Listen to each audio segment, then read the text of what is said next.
It is the fourth day of the month, February, and of course, the first Saturday of this particular month. Good afternoon, and many thanks for joining us on the spot. Indeed, we have much and more lined up for you this particular Saturday, including, of course, the Kenya Cup, the English Premier League, and Kenya Premier League. All this will be coming up to you later on our subsequent, sports segments that we just have lined up for you today. And of course, we'll be taking a dive at a look of key issues, among them including the stellar performance of the Kenyatta University hockey team. Remember, this team was promoted, and just a couple of days, if not a month or so, they'll be participating in the Kenya Premier League. That is the top tier. That is the Women Hockey Premier League. And of course, it has been 4 years of near hit and misses, and finally the day has come and they will be joining. And one very interesting fact about this particular team is the fact that they played all of their matches unbeaten. What a record, and of course what a performance from a very extraordinary, unique, and of course a special team. And of course I'll be joined by the coach and of course captain as we take a dive of their performance and what does the future hold for that particular team. That and many more in our subsequent sports review and other segments. And of course we have a couple of matches lined up for you in the Kenya Premier League, and one of them include Mathare and KCB. Remember, Mathare were thoroughly punished 5-0. That is their game against Kenya Police, and it was quite a beating for a team that is really struggling to make it, or rather just prove their focus on the team. That match and many more. Remember, that particular match began at exactly 1 p.m. and it's still ongoing, and we'll be giving you the latest update as soon as we get onto what is happening. And of course, before that, I'll be taking you through some of the stories that are making our headlines today.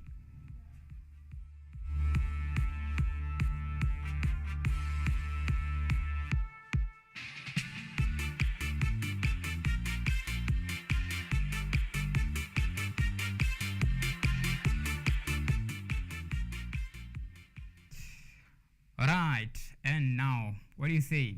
Let's get this baby on the air. What do you say? Anyway, but before that, let me just remind you pretty quick. You can follow this particular show on all of our social media platform, on Facebook at KUTV Kenya, on Twitter at KUTV_Kenya, at AU_012, at, of course, Real Pinches, and that and many more. Of course, keep sending your thoughts and comments on what you think about the show, and you can go berserk on our comment section. All right, let's do this.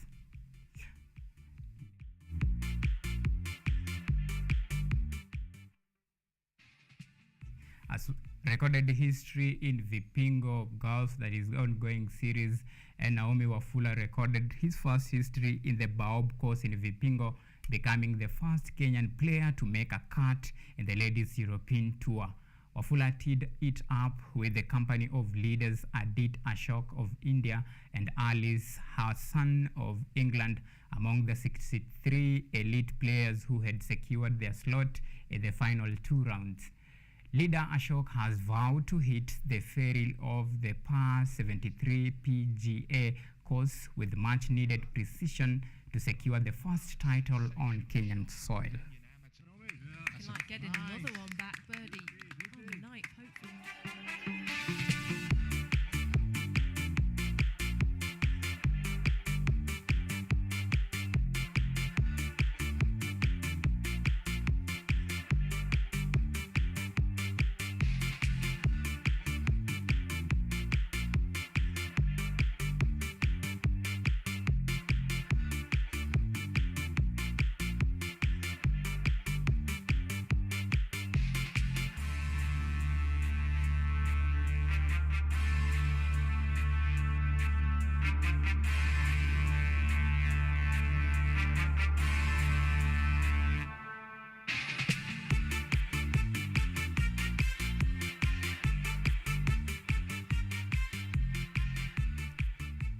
Right, now from golf to some athletics.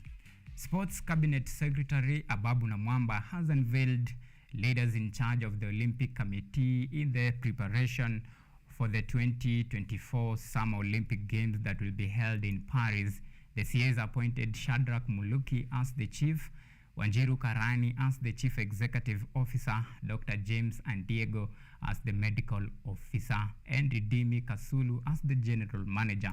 The National Olympic Committee of Kenya, NOC, has engaged top gears in readiness to the 2024 Olympic in Paris. The CS said that the budget will start as soon as possible to avoid struggling like before, adding that all federations will be given opportunity to qualify for the Olympics.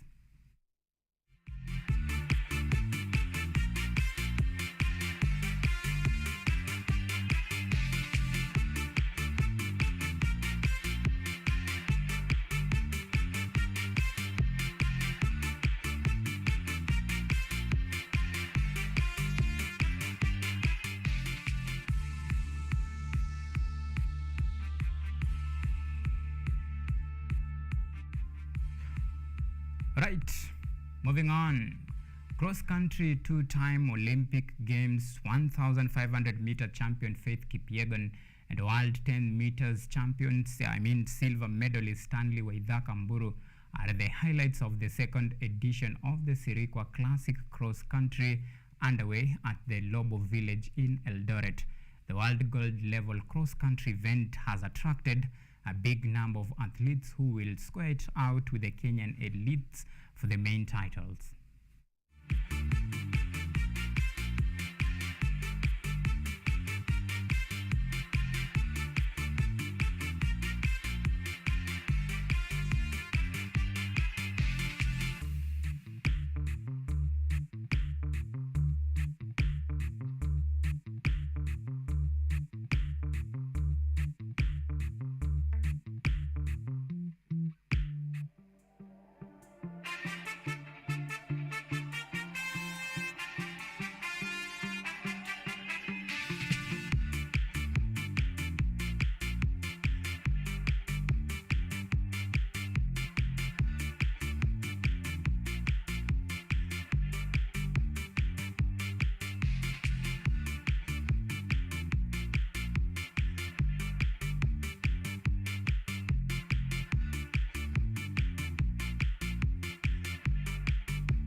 Alright, the following story that we are just about to read, usher in some rays of hope for a struggling team that has really been hit hard with some sort of financial crisis. Makadara Member of Parliament George Aladwa has pledged to support the struggling Vihiga Bullet FC for the remaining 24 Premier League matches. The former FC Leopard Vice Chairman and Secretary General has promised to cater for Bullets' weekend budget as they prepare to host Ulinzi Stars at Bohungu Stadium in Kakamega on Sunday. The team, which depends mostly on former Vihiga Governor Moses Akaranga for financial support, has been facing financial challenges in the Kenyan top league since 2021 season promotion from the National Super League, forcing the team to hand walkover to Sofapaka after failing to travel to Nairobi.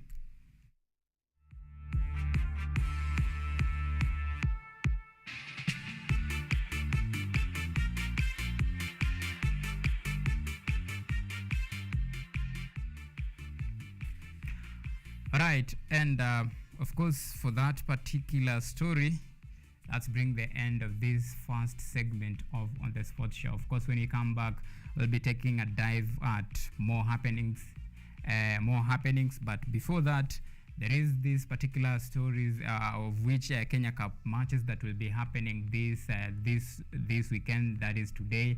And of course, one in particular is one of our very own Black Blood that will be playing Mean Machine here at Kenyatta University, and that match will be bringing you some analysis of what to expect. And we have our our sports co-host, who is there ready to bring us the latest update of the team as the team prepare, of course, to tackle Mean Machine. This is a university derby, and such kind of matches have some quite intense intensity, and atmosphere is really, really crazy. And of course, we'll be taking you through that when we come back, and we'll be diving into more games in particular that has been scheduled to take place this particular Saturday in the Kenya Cup. And this plus many more, of course, will become after this short break, including Kenya Cup, of course, Kenya Premier League, and of course we have English Premier League. All this that will be playing this particular day. See you.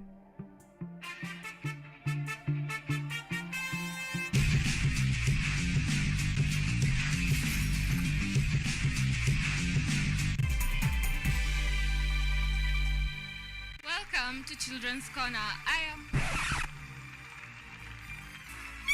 Welcome to Children's Corner.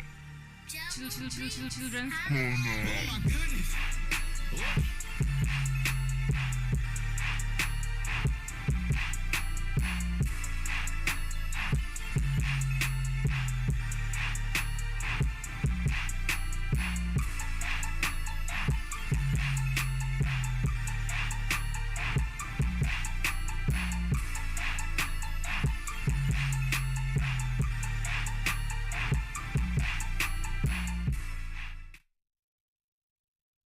ZACAM is an individual or a group of men and women who believe in research and innovation, and especially in a medical field, where especially we are dealing in orthopedic care.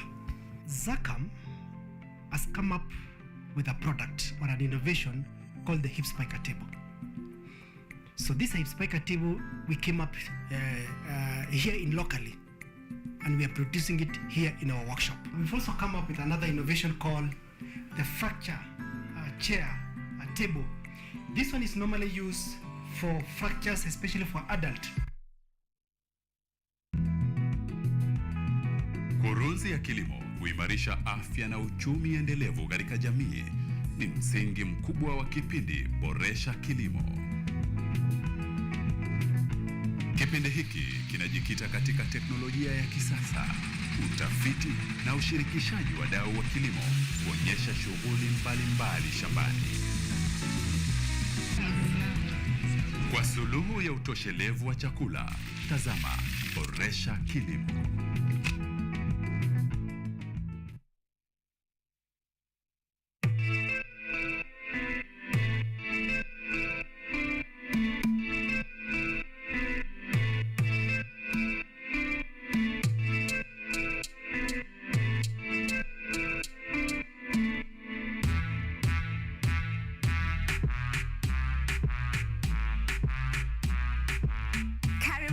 To the Church O'Clock Show. I'm your host, Esther Becky. And my name is DJ Tero. We start you off with a word of prayer and get you started with a live transformational worship experience.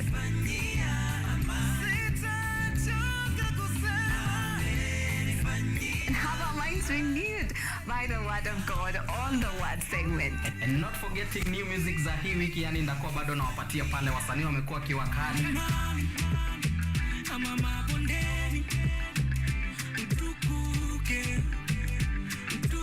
So make sure manzo tune in, because zitakuwa zina flow pia pale mixes kwa wingi, yani zitakuwa zina come through, and pia performance yani from our gospel artist hapa on Gospel Art from 7 to 10 a.m. only on KUTV.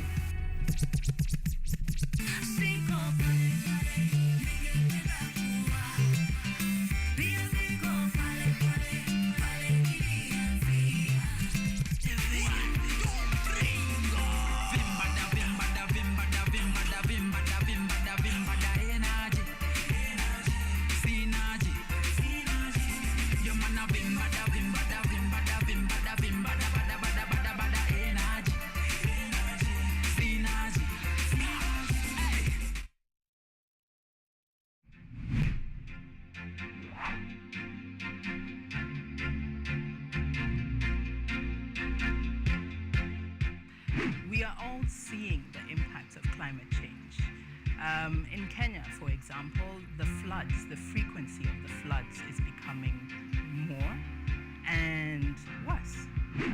The amount of people and livestock we're losing.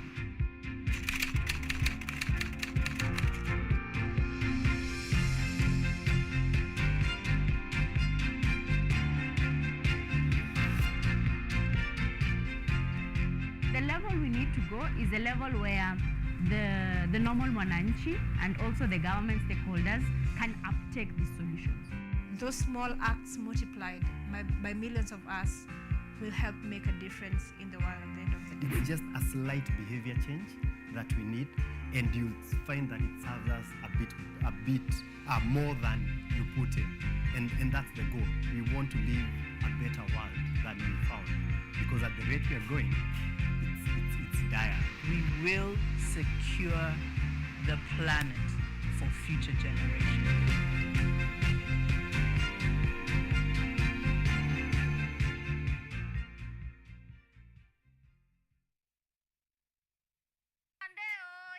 Leo hii tunaangazia jinsi jamii ya Giriama, yani jamii mojawapo ya Mijikenda, jinsi walivyokuwa wanasaga unga zile enzi zile za kina babu kabla mashine za kusaga hazijaja.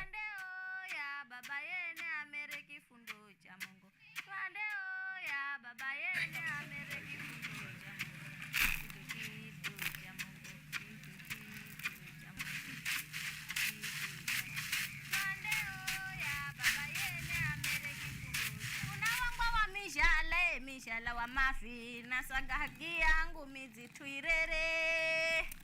Kuna wangwa wa mishala wa mafi nasaga haki yangu mizitwirere.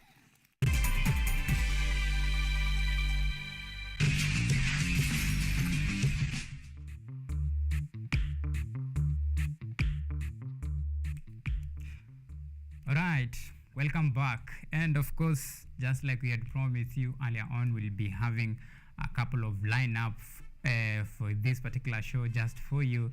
And before that, let me just take you pretty quick to today's Kenya Cup fixtures. And of course, we have the main match of the day, of course, as far as this particular show is concerned. That is the Kenyatta University Black Blood versus Main Machine. This is varsity rivals, and of course, the intensity and the atmosphere of these particular matches is quite intense. And it's just a matter of time before we see what actually the event will be unfolding there. Remember, we have one of our very own pinches there just to bring us into depth analysis of what to expect, how the teams are faring on and their preparation, all that. And of course, at the end of the day, the big question is who will carry the day. Remember, this particular season, Blood have really fared on. Right now, they sit pretty at the 5th position, and of course, they are aiming at least to maintain with that momentum. And their set target for this particular season was to play in the playoff, in the Kenya Cup playoff, and they have target at least top 5 finish. Will they actually manage to reach that milestone, or rather target that they have set it for themselves? There's only 4 matches remaining, and of course, it's coming pretty quick, and you never know, probably their wish and dream might come true. And of course, another matches that have been scheduled to be played, of course, in this particular fixture, we'll see 4th place, that is Strathmore Leos, will welcome Menengai Oilers. Remember, Menengai Oilers actually handed Black Blood, that is 4 points, courtesy of walkover. Pretty easy. And another game that will be played, that will see Homeboys tackle Masinde Muliro University of Science and Technology at Jamhuri Showgrounds. And later on, Leaders, that is KCB, will welcome Catholic Monks at KCB Sports Club. And of course, visiting Mwamba RFC will play Impala. And of course, we have even a couple of women matches scheduled for today. That will see Mwamba play host to Northern Suburbs at Impala Club at 2 p.m. That particular match had already begun. And we still have a couple of matches here, there, and there. And this particular one, it's a main one. And later on, we'll be joining our one and our very own, that is Real Pinches, just to give us into depth analysis of what to expect as soon as these particular matches, before this particular fixture really actually kick on officially here at Kenyatta University, of course, playing ground. But before that, probably I can take you pretty quick to Kenya Premier League fixtures. That is a couple of matches that have been lined up this particular Saturday. Remember, the first match was the match between Mathare United and KCB. And remember, Mathare have really had a bad season this particular season, and of course they'll be playing against KCB. Kakamega Homeboys will welcome Postal Rangers at Bohongo Stadium, and of course Wazito FC will play host to Sofapaka at Mohoroni Stadium. Another match that will be very interesting to take a look at is Tusker FC vs Kariobangi Sharks. Remember, Tusker really started the season pretty well, but somewhere along the way they fell, and actually they were beaten with Kenya Police 3-0. Such a big beating, of course, if you ask me. And Gor Mahia will play Nairobi City Stars. Gor Mahia really picking up pretty well. Remember, the last fixture that they played was against FC Leopard in Mashemeji Derby that end up in and of course in a stalemate draw. That is what was happening, of course. And on Sunday we have a couple of 3 matches lined up for you. That is struggling Vihiga Bullets while playing against Ulinzi Stars, and Nzoia Sugar will be playing against FC Leopards. Remember, this particular the Nzoia Sugar vs FC Leopards is a match that has been highlighted as the match of the day, and it will be a litmus paper, of course, for this particular team. Will Nzoia Sugar keep up with the momentum of high-flying FC Leopards? Of course, we'll be waiting to see what will happen, and that match will be played tomorrow at Bohongo Stadium. And of course, Bidco United will welcome Kenya Police. Kenya Police are really scoring goals for fun. The last match they netted in 5 past Mathare United, and the previous one they beat defending champions, that is Tusker FC. Well, but before that, let me just remind you about our question of the day. And of course, we ask you, our esteemed viewer, do you think, of course, your team fared on this particular transfer, this January transfer market? Do you think your team fared on this particular January transfer market? Of course, do you think, that is the question, do you think your team really fared on pretty well in this January transfer market? Keep talking to us on all of our social media platform, Facebook at KUTV Kenya, on Twitter at KUTV_Kenya. You can tag me along at @Eva_012 at Real Pinches.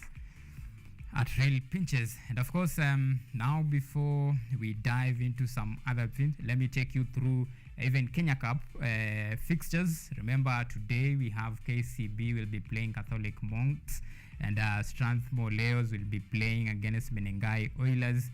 Mwamba will play against Cabras Sugar, and of course Black Blood vs Mean Machine. And remember, the Black Blood vs Mean Machine will be played. It will be played here at Kenyatta University, and this is varsity rivals, and to some might call it derby.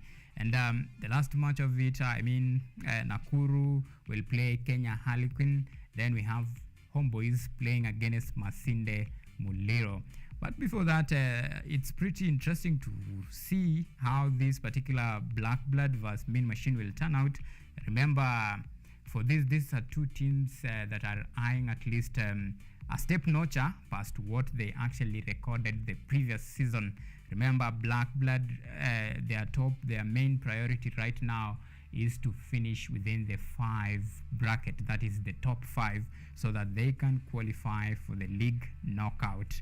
And Mean Machine have really struggled out of the league games that they have played. They have only won probably 2, and they are struggling right now. Remember, it has remained only 4 matches before we can call it a wrap, and of course we head to the next round of the game, that is the knockout stages, and that is the playoff of this particular game. Well, that is all that it sticks on this one, but very more interesting things to game now. And before we, and of course I understand we'll be joining our very own, that is Rail Pinches, there to give us in-depth analysis of what to expect in this Black Blood vs Mean Machine match that is just about to begin in just a matter of time. That is a few minutes remaining, and of course these particular fixtures, it's quite intensive, just like I told you. Of course we'll be expecting to hear from fans what they are saying about these particular fixtures, what are some of their expectations and what they are really looking forward to. Remember, this particular season has been to some sort, we could say it, a good run for Black Blood, but they have their own target for this particular particular fixtures, the Mean Black.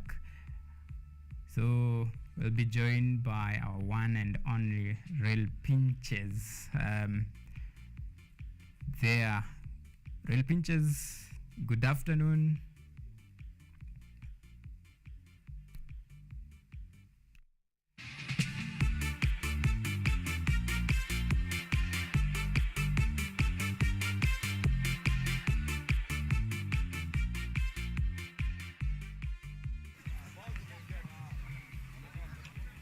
Na maridadi sana, yani kwa mara kwanza ndani ya mwaka 2023 tunafanikisha kipindi cha On the Spot tukiwa live on location, unasema mbashara.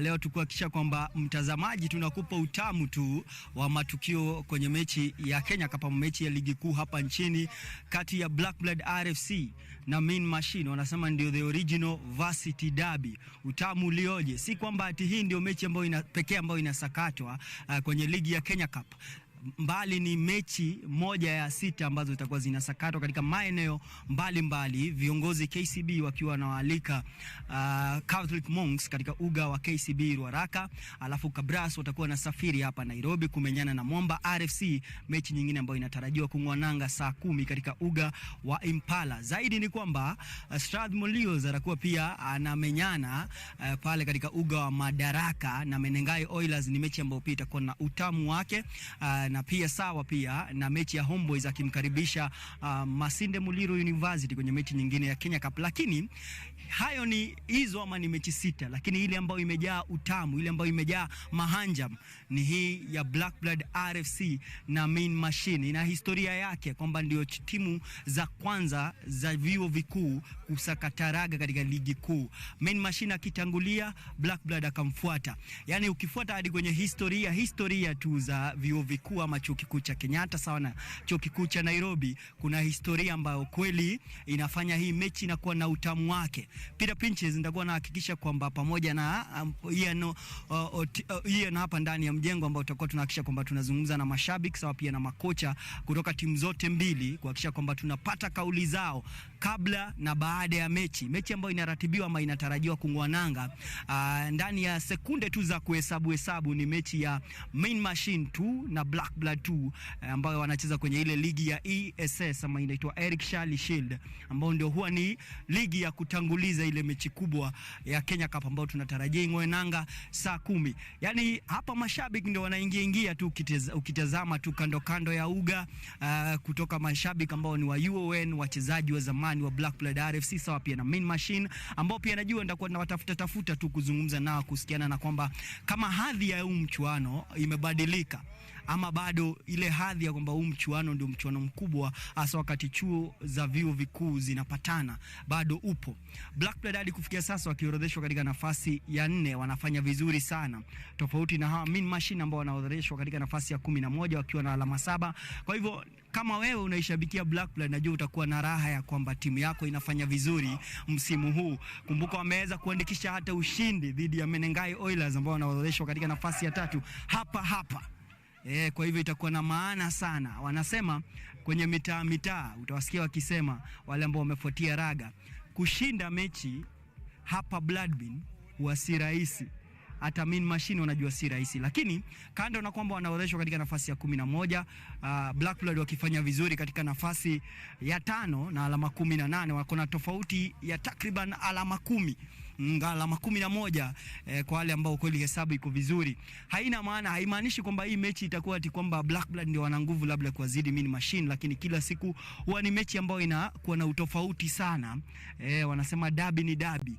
Uwe kama ni mnyonge ama mwingine anafanya vizuri, derby huwa tu inaleta mambo yake. Kama unavyotazama kwa sasa hivi mtazamaji, ni utangulizi tu wa ile anthem ya Black Blood sawa na Mean Machine kabla ya mechi ya ESS kung'oa nanga, ikiwa ni dakika za kuhesabu tu, alafu baadaye mechi kubwa Black Blood RFC dhidi ya Mean Machine. Bingwa mara 3 Mean Machine wa Kenya Cup anajivunia sana, alafu Black Blood RFC ambaye kweli ametamba na kusalia kwenye ligi ya Kenya Cup kwa kipindi kirefu, lakini hajafanikisha kuliwahi taji la Kenya Cup.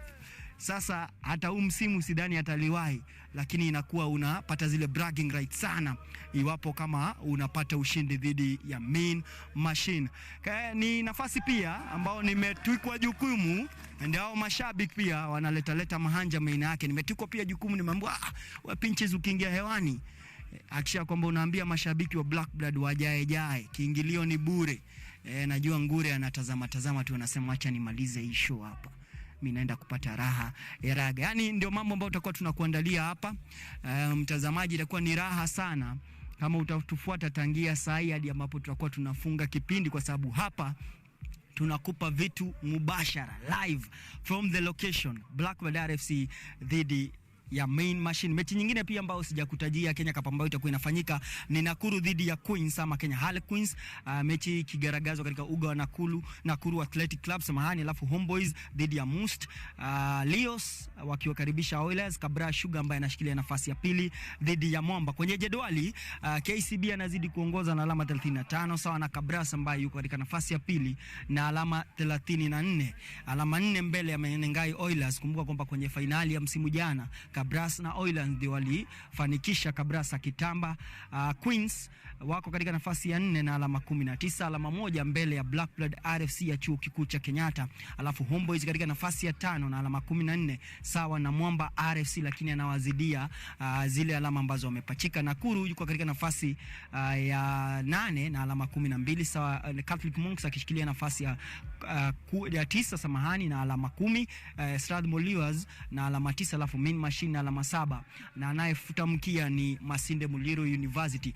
Mtazamaji, kwamba ni tofauti sana na misimu mingine. Huu ndio msimu ambao ni wa kwanza kwenye ligi ya Kenya Cup kuwa na zaidi ya timu 2 za chuo kikuu, kiwasabu Mean Machine, Strathmore Leos, Must na Black Blood. Yani ina maana kuna timu 4 za chuo kikuu. Yani je, kusikika imekuwa tofauti sana msimu huu, na ni kusema kwamba kuna makuzi ama kuna talanta nyingi zinakuzwa sana katika vyuo vikuu, na ni vizuri tu kuona pia wakifanya vizuri. Mechi ambayo unatazama ndani ya runinga yako kwa sasa hivi ni mechi ya ESS ama zile timu wanasema team B, Black Blood RFC dhidi ya Mean Machine kwenye Eric Shali Shield.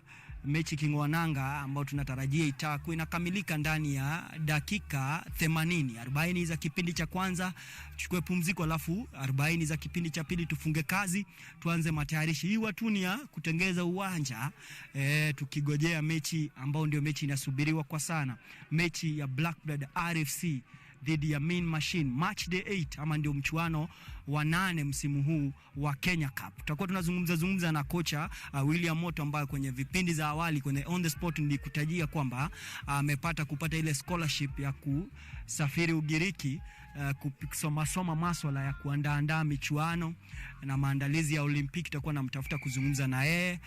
Kwa sasa ndio refa kweli Moto ana mengi anafanya, ndio refa wa mechi hii. Sawa pia na Tichi ambaye ndio baadhi ya mchezaji ama wachezaji wakongwe sana ambao bado wanaisakatia Black Blood. Kocha wa Mean Machine pia tutakuwa namtafuta kusikia kauli yake kuhusiana na hali ya msimu huu, mambo yako vipi, kwa sababu kama unakumbuka Jumamosi nilikwambia Jumamosi iliyopita, zaidi ya matokeo huwa kuna mambo mengi sana ambayo yanaendelea nyuma ya pazia. tukipata kuyajua ndio tunajua ni nini ambacho kinafanyika ama ni nini ambacho kinachangia matokeo ambayo yako hivi ama jinsi yalivyo. Kwa sasa ni kurejesha tu studioni ambapo Evans Ouma anakupa raha pia ya masuala mengine ama matukio mbalimbali ya michezo ambayo yanafanyika. Kumbuka pia kuna Sirikwa Classic ambayo inaendelea kwa sasa. Alafu mimi ni kuhakikisha kwamba unapata utamu wa raga Jumamosi hii. Kwako Evans studioni.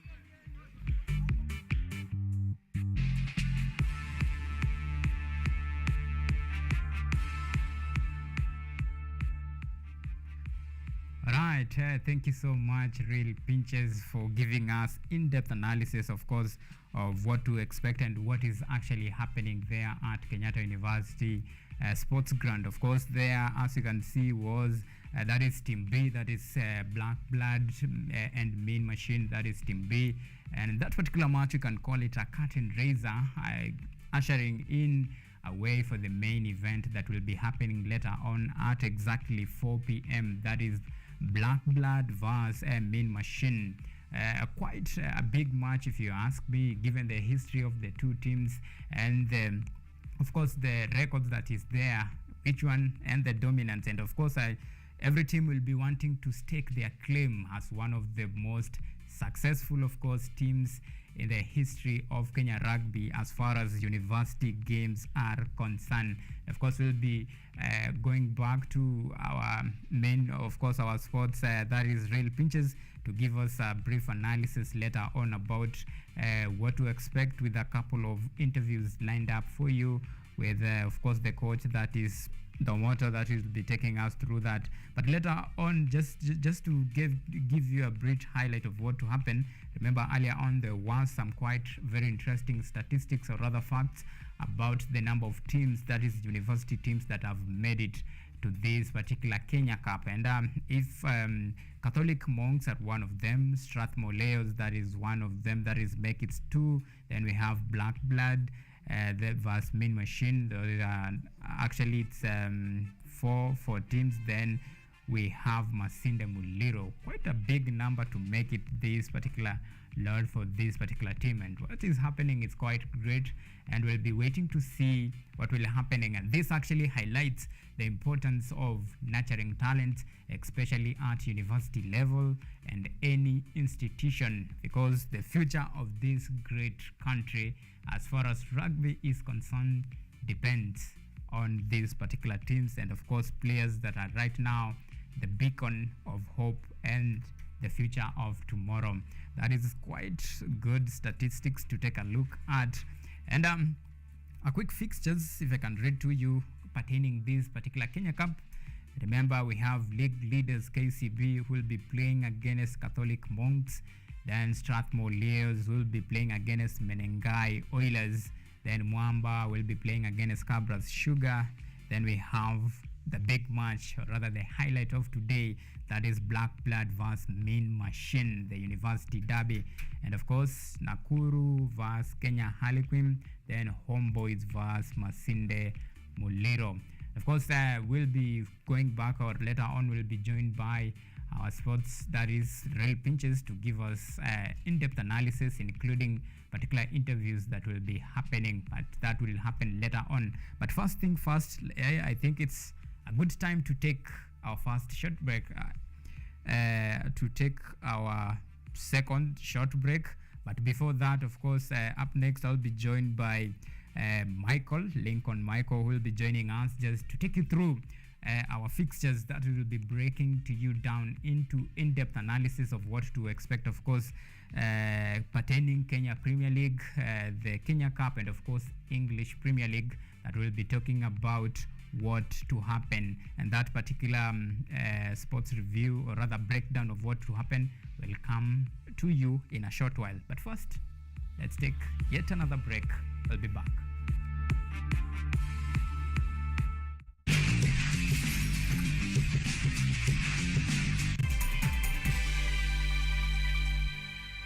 Vera Beauty and Fashion College is focused on being the leading technical and vocational training institute in the region. Our team possesses in-depth knowledge and extensive experience in the industry, offering thorough training in cosmetology, hairdressing, interior design, creative arts, training of trainers, nail technology, and fashion design. With branches in Nairobi, Thika, Meru, Eldoret, and now in Mombasa, our courses ensure that learners are completely equipped with knowledge, competency, and employability skills. Enroll today to be a part of a center of excellence. Maelfu na maelfu ya wahamiaji wakiwa na watoto kutoka nchi za Amerika ya Kati wanaendelea kuwasili kwenye mpaka kati ya Marekani na Mexico. The folks are going. Thank you very, very much. I appreciate it. Thank you. Ni habari kutoka pembe zote duniani. Pepo pasi vuguvugu. Pepo pa ni idea. Sazidi ananyonya, hanyonyi vizuri, anakuwa hayuko comfortable. Jeshi la Jamhuri ya Kidemokrasia ya Kongo linapambana na waasi wa ADF.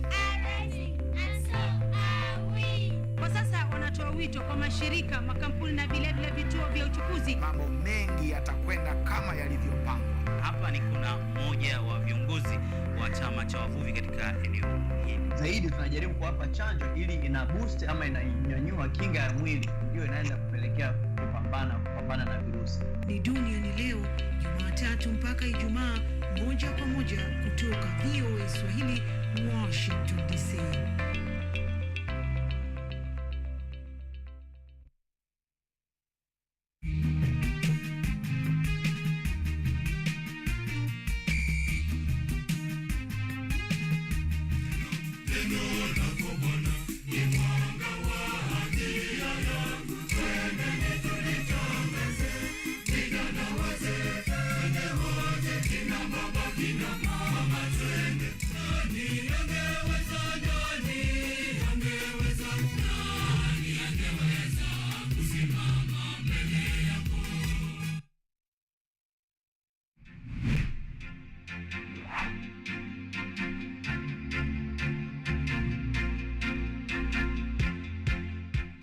We are all seeing the impacts of climate change.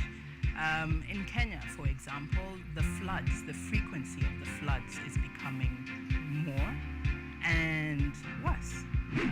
The amount of people and livestock we are losing.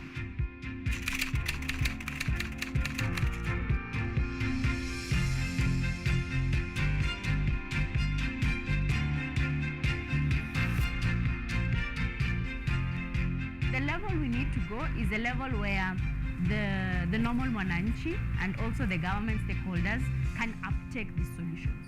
Those small acts multiplied by millions of us will help make a difference in the world at the end of the day. It's just a slight behavior change that we need, and you'll find that it serves us a bit more than you put in, and that's the goal. We want to live a better world than we found, because at the rate we are going, it's dire.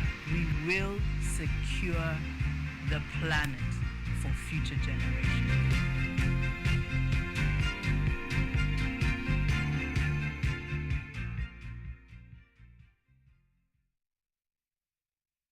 Lola is an app that gives you a chance to watch videos, listen to audios, and read articles wherever you are for free. Motivational stories, dramas, campus life, technology, lifestyle, adventure, sports, academics, jobs, entertainment, and more. Download Lola now on Play Store. All you need, you got Lola.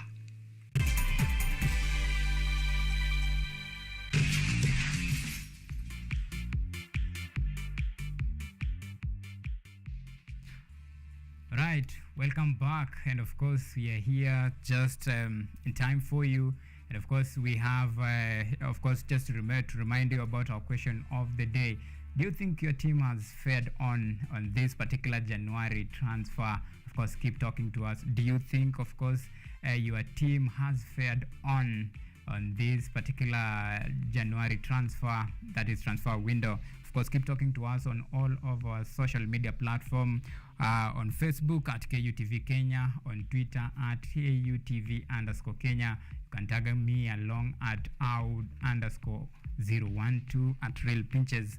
And of course, later on, we have a couple of analysis that we'll be bringing to you. But before that, we understand we'll be crossing over to the Kenyatta University playing ground, where our sports reporter is standby to give us the latest analysis, including reports.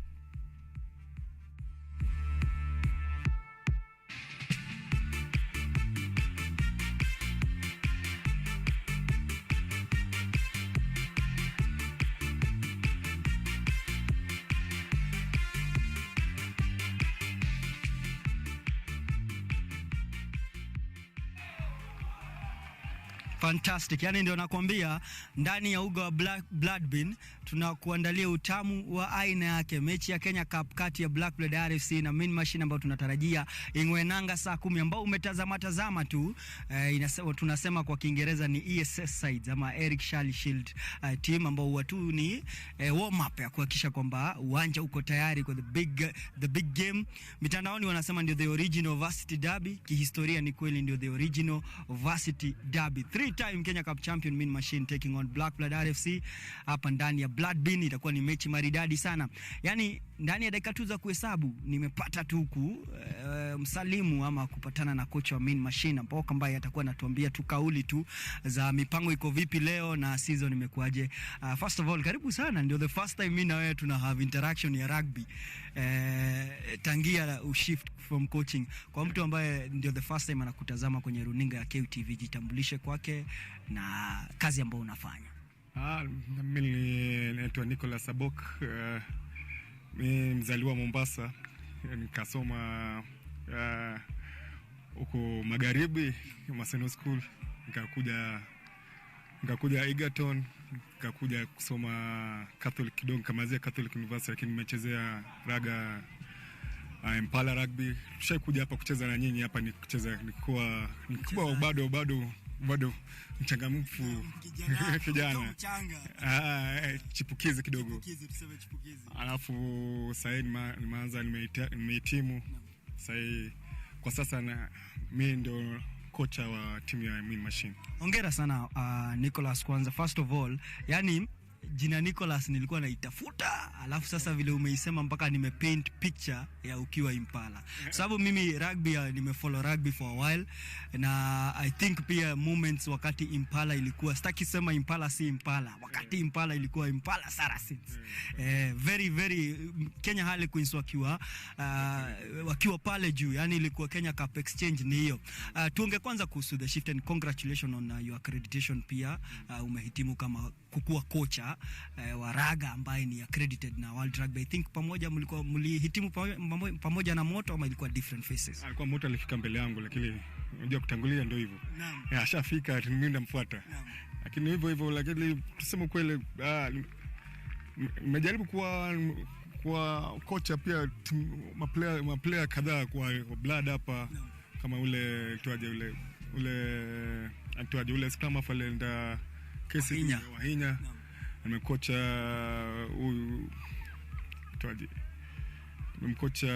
huyu number 4 ndo sahihi, alitoaje Dennis mrefu hivi, bado yacheza. So hata hivyo mnajaribu kusaidia Blood kidogo. Ukocha ni ukocha tu, haina maana ati wanasema baba mtoto akishazaliwa mtoto na jamii si wako. Asante hivyo. Tuzungumze kuhusu safari yako na kuanza kazi sasa ukufunzi na Mean Machine. Ni safari ambayo Mean Machine, first of all, legendary team, the only university side kuwahi kushinda Kenya Cup, na si mara moja, mara 3. Iko na historia nzito sana, na huwa ni raha hata kama wewe ni mpinzani, kama unaisupport Blood, ukiona Mean Machine back in the Kenya Cup. So wao kurejea kwenye Kenya Cup kwanza ilitupa raha. Safari imekuaje this season so far? Season haijakuwa mzuri kwa kusema kweli. Kuna changamoto mingi kama universities za kibinafsi, ni ngumu sana kushughulikia mchezo kama raga. Najua pia Blood pia ina hizo changamoto, lakini tuko hapa. Unajua uweze kusema mchezo unachezwa hata kule ule mwenye hajahitimu, lakini watakucheza. Uko hapo, tuna imani tukiweza kupata mdhamini kusaidia hizi matimu kama za university hizi, kusaidia zile shule pia. Manake tuwacheza na timu moja kama KCB, tuwacheza Kabras, kina Mwengoeles. Budget yao, pia budget zipo. Lakini sasa unajua hapa sisi tucheza juu ya raha. Tuipenda ile game. Alafu utapanga kikosi, alafu huyo Kabras, KCB akija na hela, mchezaji hana budi ila tu kwenda. Lakini hata kwa hivyo, lakini sasa unajua kule ni kushinda. Huku manake unajua sasa zile sisi ya kushinda. Pia unajua unatoa mtu kutoka kwa zile vitu baya za jamii na hizo vitu kama hizo. So tunasema tuwashukuru university kupatia hii nafasi ili wanafunzi waweze kuonyesha uhodari wao kwenye raga, na pia si raga peke yake, pia tuangalia maisha ya baadaye. Unajua rugby pia, kwa hii raga kuna ile unaumia na kuna ile watengeneza. Hata wakitoka hapa bora kwa hiyo cheti, wakienda KCB wakamwambia nina cheti yangu, mtanisaidiaje? So unajua ile university imemsaidia kupata cheti, apata kazi. Akishapata kazi anaweza kuhitimu.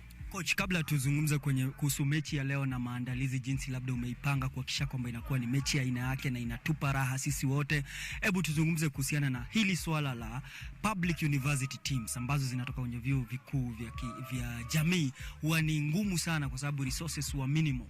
Sasa itabu imekuwa bana, ideally tunahitaji kufanya nini ndio kuhakikisha kwamba angaa hizi story, kwa sababu conducive environment, bare minimum tu ya mchezaji aweze kuperform, kwa sababu mimi najua tabu ziko, mchezaji anaumia unasikia, au mchezaji hana, yani kuna masaibu mengi sana ambao kama kocha ama ukiwa kocha wa timu ya chuo kikuu unayapitia. Kuna changamoto mingi. Kwanza unaweza kupata mtoto yuko darasani, alafu pengine ametoka amekuja training yako, akitoka training yako hujua ataenda kula nini. So hata ile chakula yenyewe hafifu. Kwa zile kwanza wacha tuanze kwa uzuri wa university, zile public university.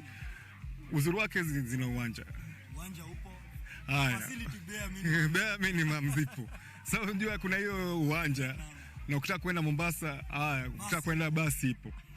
Kuliko zile club zingine, nakwambia changamoto zipo. Lakini sasa unaona zipo zaidi ya basi ya uwanja. Malaki wenda kucheza jamaa yalipwa, wenda kucheza jamaa yakula kao kuliko hauna equipment. Anaweza kuamka kesho anasema mimi naamka kucheza rugby. Hapa mwanafunzi anaenda kusoma kwanza, jioni wakuja raga, na pia bado mtaka cheza na ule jamaa afanya kazi yake na rugby. Kama sisi wenyewe hatukucheza kwa circuit, tuliambiwa shule ilifunga, na uambiwa shule ikifungwa physical wapi? Hata hatuwezi, shule yenyewe mipangilio yake ngumu. Anakuambia umekuja kusoma, umekuja kucheza raga. Changamoto ndio kijana. Nzuri sana.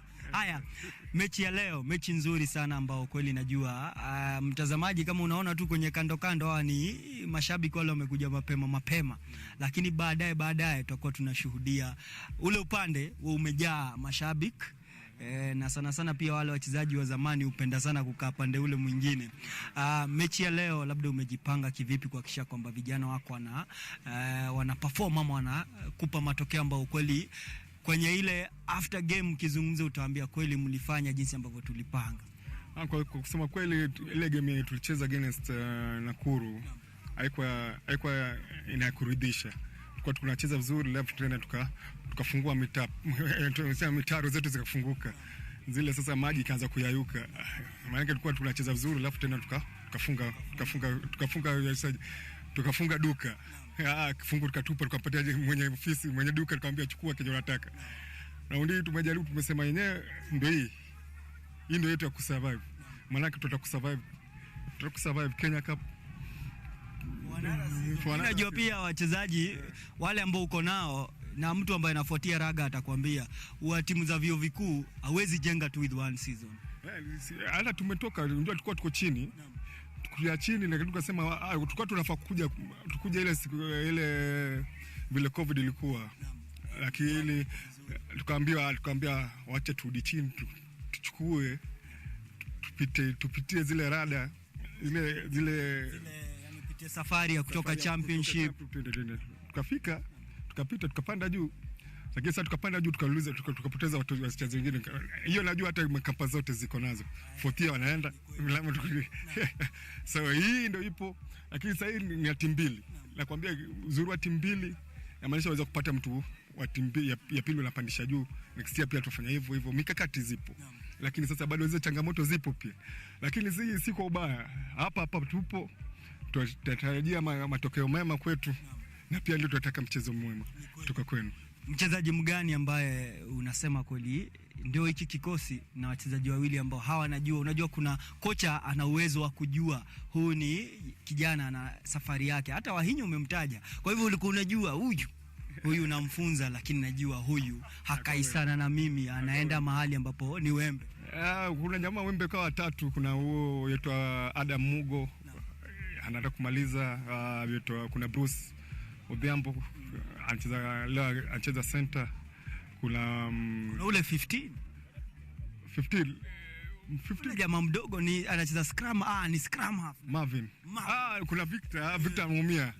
Lakini kuna Marvin pia, ule mwenye alikuwa anacheza msimu uliopita, amerudi leo yoanza. Tatumaini atacheza vizuri vile tumetrain. Angalau tuone vile game yake iko, alafu tunajua. Tuzungumze mwisho nikikuacha uondoke, kwa sababu wewe ni mshikadau, umecheza raga, unaifunza. Raga yetu iko vizuri? Raga yetu bado chini. Kuna vitu mingi. Unajua wale wa football siku hizi wanatuchongoaje sisi watu wa raga? Wanasema watu wa rugby mnajificha kwenye vizungu. Lakini mna masaibu tu kama ya soka, lakini mnajificha kwenye vizungu. Moto, lakini natamani tucheze nje mara nyingi. Alafu wale wanacheza nje wakuja watusaidie wale wacheza hapa ndani huko nje.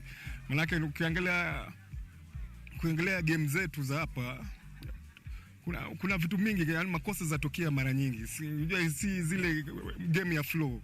Ile wataka iende hivi, unajua hii inaenda hivi na hivi bila makosa yote kufanyika. Makosa zikuwa mingi, yamaanisha bado kuna either skill yetu si mzuri, ama uzoefu wetu tuko fit enough ya kucheza hiyo game plan, ama pia mwili zetu zifei. Lakini tuseme changamoto kubwa si kwamba hatuna talanta zipo. Structures ndio kidogo hamna za kutosha. Kuna structures ndio, lakini kuna pia wale watu wazuri kwenye game. Hiyo watu wa soka wanajua hakuna watu wazuri kwenye game. Goodwin. So unajua mimi kuja kwako na kuja ya beti. Nishika makasi nyuma nitakukata. Naam. Lakini nafaa kuja mkono zangu mbele kwambia hivi naweza kufanya hivi, tuweza kufanya hivi. Kwenye michezo wanagoje ugeuke hivi alafu anakata. Kata. Watu wazuri wakuje kwanza. Watu wazuri alafu tuende huko chini. Huko chini yamaanisha ukienda kucheza huko unaona sikia watu wetu wacheza huko New Zealand, wanacheza watu wa Sevens wacheza, unasikia jamaa yuko miaka 16, 17 yacheza na mtu wetu miaka 33. Yamaanisha nini? Hatuna uzoefu. Ule mtoto by the time ana miaka 16, 18 anaweza kucheza pale juu. Sisi yachukua miaka 25, 20 mpaka umalize chuo kikuu sasa ndio uanze. Na hiyo ni makocha huko chini. Ni makocha huko chini, kocha wazuri. Na wao pia wanajua wanafaa kulipwa. Lakini hela pia zipo. Ni kweli, masaibu juu ya masaibu, lakini watu wazuri kwanza. Ukiona watu wazuri hela zitapatikana. Unajua mtu hawezi kuweka hela penye hakuna watu wazuri. Watu wabaya, wahuni watu wabaya bana. Anakumaliza. Hata wewe siwezi kupatikana, mimi si mzuri, huwezi kuongea na mimi. Na kutoroka kwanza kwa mbio sana. Naam, hivyo. Coach, nisemeje? Niseme shukrani sana kwa dakika zako. Mimi najua unataka, kwa sababu naona ni kama ndio unataka kwenda kupanga ukiangalia, yani saa inasema kwamba mechi haiko mbali sana. Iko mbali sana, kwa hivyo unataka kwenda kupanga kikosi. Yangu ndio kusema heri kwenye mechi hii na kwenye mechi zijazo, kwa sababu CAT ndio mechi ya mwisho ya Kenya Cup. Kuna zingine hapo mbele. Nadhani ile win ambao mlipata, your win ilikuwa Nakuru. Most. Ilikuwa most. Ilikuwa moral booster. Na ilikuwa tumechukua tu watoto siku hiyo wiki tukaregesha. Lakini inshallah mambo yatakaa vizuri. Sawa kocha, asante sana. Mimi najua nataka pia kuendelea na mechi upate utamu. Asante sana. Na Mondi coach Nicholas Boka ambaye anaifuza Mean Machine kwa sasa. Ukiona kweli macho ameanza kugeuza shingo, ni kwa sababu timu yake ya pili ama ile Mean Machine ya pili wamevamiwa na Black Blood RFC karibu kuweka try ya kwanza kwenye hii mechi ya ESS. Yani ni mita hapa, hizi ni sentimita za kuhesabu. Black Blood 2 wakuwa napata alama zao 5 za kwanza za mechi hii. Labda ndio kwa maana kocha amerusharusha macho, hata imekuwa ngumu kuzungumza.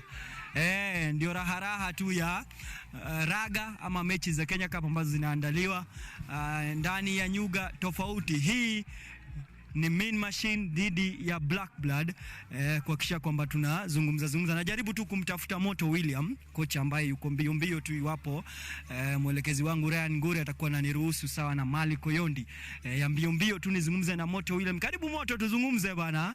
Mimi nakuona, nikwambia uchome mafuta hukusikia.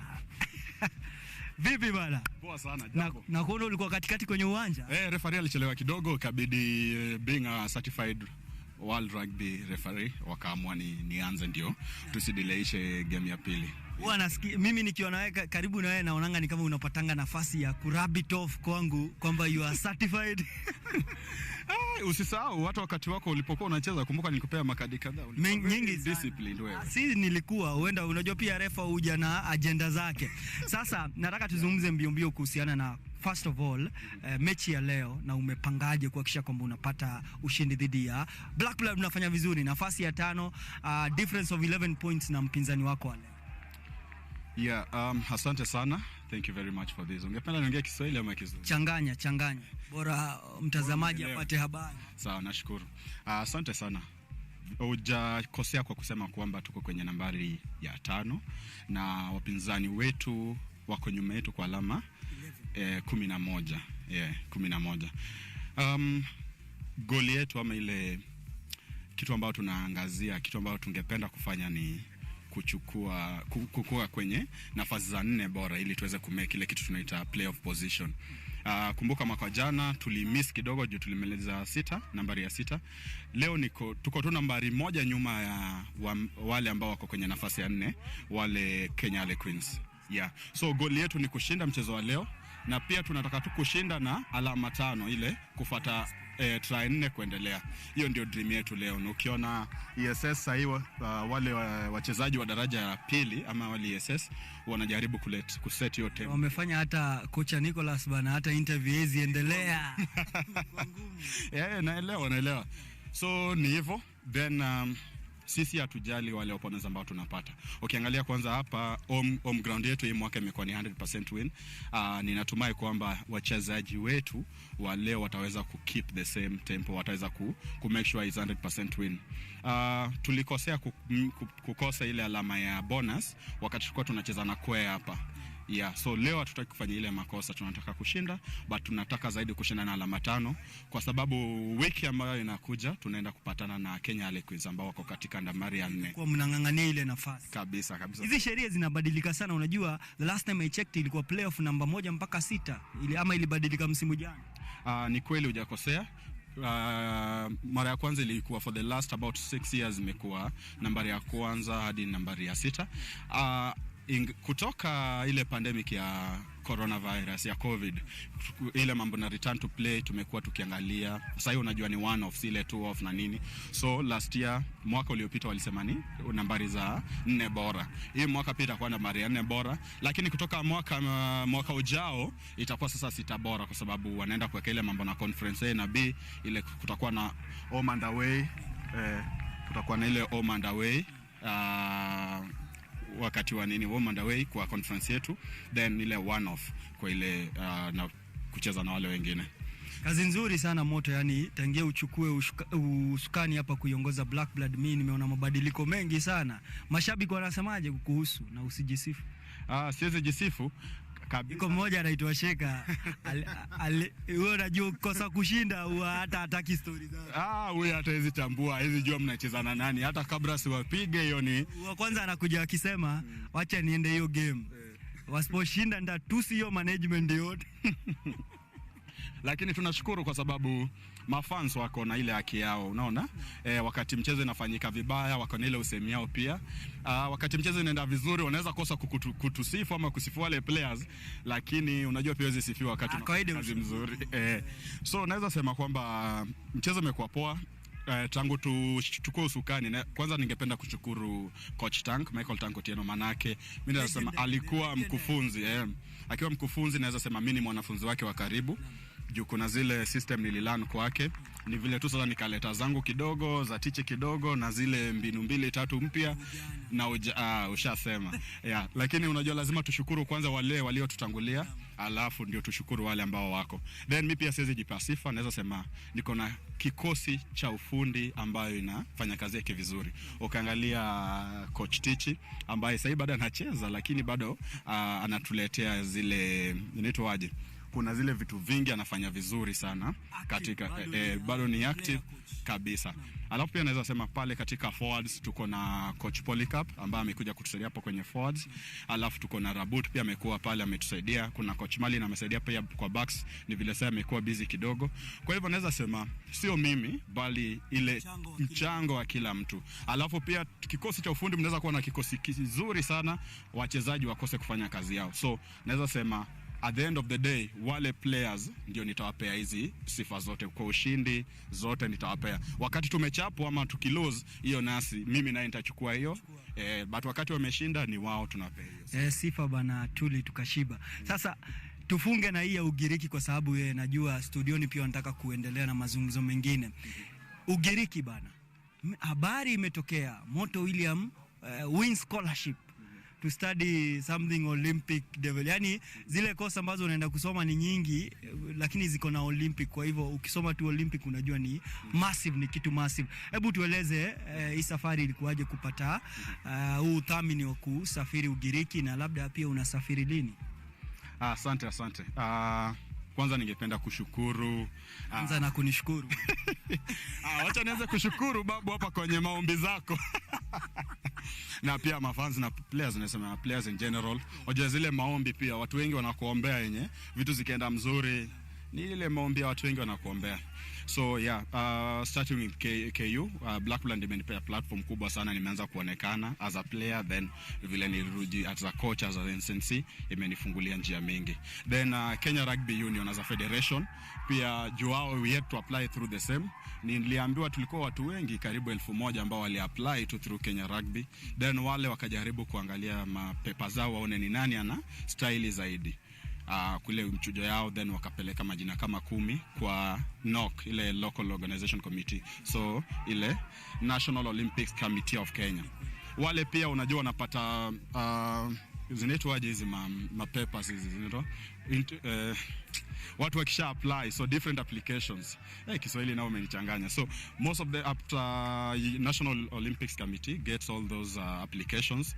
They settle for the best ones, the ones that they think if they forward the names to the IOC it will be accepted.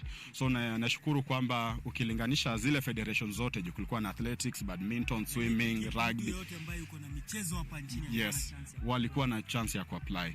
So pale wakakaa katika ile wisdom yao, hekima yao, wakaona maybe kulingana na zile qualifications huyu tunaona anaweza tupea chance zaidi. So jina yangu ikawa pamoja na majina yale mengine ambayo alipelekwa. I think zilikuwa kama 10 ambazo ziliforwardiwa.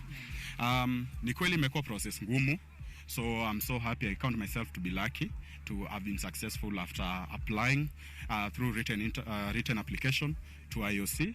Then there was physical via Zoom now, interview that was done. Then after that kuna mapapers pia ilibidi tuandike, unaenda kwa government wajue kwamba yenyewe umesoma, na kama una deni pia ukiwa na deni wanasema huyu hafai nini. Then unipitaje na una deni langu 50 hiyo 1050. Yeah, so tunashukuru. Nikawa the only person who was successful in Kenya. In Africa we were just 2, mimi na kuna msichana mwingine kule side za Afrika Kusini ambaye aliweza kupata hiyo opportunity. So I count myself to be lucky, manake siji present pale na si represent black ama Keriu, Kenya mzima pamoja na continent pia. So kile ambacho ninafanya kule itakuwa affected hapa. Haya, umesema ni lini ndio nina travel. kwanza course yenyewe ni Olympic Studies, Olympic Education and Organization of Olympic Events. So kila kitu ambacho kinafanyika kule kwenye Olimpiki utakuwa unafanya. Inatakana uko unajua kila detail pale vile umesema. Umesema na safari lini? Unajua zingine zilikuja but ilikuja kwa haraka, so ikabidi nimeenda. Nishafanya ya kwanza, semester ya kwanza nishafanya, nimemaliza. Kuna wakati niliepa kidogo kukosa. Yeah. So unafaa urudi ya pili. Yeah, sasa kuna ya pili, alafu sasa ya mwisho ya tatu tukumaliza. Na ya pili already nishaanza online tayari. So hata nikiwa hapa ni class moja nimemiss tayari, lakini no, nadanganya, ziliisha saa 7 kabla nikuje. So ni hivyo tu kujaribu kubalance. Maombi yangu ni niweze kufanya vizuri pale ili niweze kumotivate wachezaji ambao pia wako hapa na Kenya mzima kwa jumla, wale ambao wanacheza wajue kwamba kuna umuhimu, uwezo kabisa. Moto, mimi nasema tu hongera bana. Nadhani hakuna kitu kizuri kama kuona marafiki ambao wanafanya vitu kubwa huwa ni nzuri sana. Na kukumbuka kwamba uliingia chuo kikuu cha Kenyatta uliingia chuo kikuu cha Kenyatta through scholarship. Nadhani ni tamu sana. Sasa nataka nikuruhusu wewe uende zako, ujipange na kikosi, subiri mechi, tukikuhitaji sisi tunajua mahali tutakupata bana. Nashukuru sana vile umesema, unajua siwezi wasahau bana. Kukuja kwangu Nairobi ilikuja kwa sababu ya scholarship ya KU. Bure Nairobi nilikuwa naona tu kwa gazeti. So nashukuru pia Kenyatta University having given me that platform ya scholarship. I don't take it for granted. My degree undergraduate was very successful and it opened many ways for me. So Kenyatta University through Financial Aid Office na Sports Directorate, nawashukuru sana. I don't take it for granted. Asante sana. Sawa. Leo ni Moto William, coach wa Black Blood RFC. Nataka turejee ndani ya studio, mechi bado inaendelea. Wanajaribu kupakua pande zote lakini inakataa. Turejee studio, umekuwa ni utamu wa Kenya Cup. Tutakuwa tunahakikisha kwamba tunatafuta vitu vingi vya kuzungumza na ukipata kitu kipya tu tunakufahamisha. Evans, kwako studioni.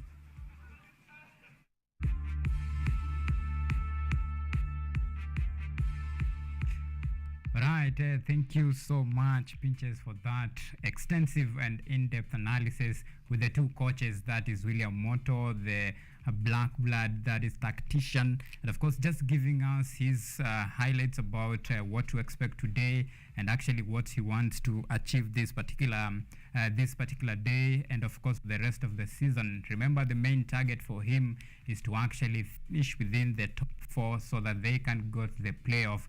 Right now, the only thing that is standing between them and that their wish to be realized is, let's say, 4 tries, and that is their main aim.